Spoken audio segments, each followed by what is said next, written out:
קצת לתקשר במחשבות. אני מבקש ממישהו להגיע אליי. אתה יכול לבוא אליי בבקשה? תעמוד פה. יופי. תראה, יש לנו פה קלפים. אתה יכול להראות את הקלפים. תראה את הקלפים. יש פה 2 קלפים מכל צורה, 10 קלפים. תיתן לי כל צורה אחת תהיה לי, צורה אחת תהיה לך. יופי. זה 5 צורות לי, 5 צורות לך. תראה שיש לך גם אתה את אותם 5 צורות. קלפים רגילים, אין פה מאחורה שום דבר, זה מה שיש לנו. תשים את זה בצורה כזאת כמוני. תבחר אחד משני החבילות, איזה חבילה שאתה רוצה. את החבילה הזאת, בבקשה. אני לוקח את החבילה הזאת. כעת, אני מסדר את הקלפים שלי בצורה שאני רוצה. אני מוריד, אני שם פה קלף, אני אפילו יכול ללכת לפי הסדר שלקחתי את הקלפים בצורה כזאת, ופה, טוב מאוד.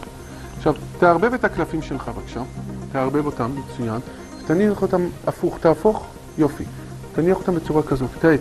אני לוקח, תגיד לי איזה מספר אתה רוצה. 4. מספר 4, בבקשה, אני מכניס את זה במספר 4. איזה מספר פה? 1. מספר 1.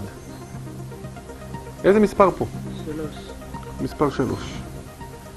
איזה מספר פה? 5. 5. טוב מאוד. ואיזה מספר פה? 2. כמובן 2. כעת תשים לב. אני סידרתי קודם כל את הקלפים שלי פה. סידרתי אותם פה בצורה שאני רוצה. אתה החלטת איזה מספרים פה. אתה אולי רוצה להחליף בין מספר למספר. חשק לך? תחליף את 1 ו-5. את 1 ו-5. 1. 5 אני שם פה. מצוין. מה שאתה רוצה.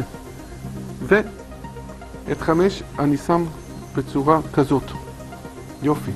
וזה 1. אמרת לי להחליף את 1 ו-5. גם 1 אפשר לראות. אני שם אותו פה.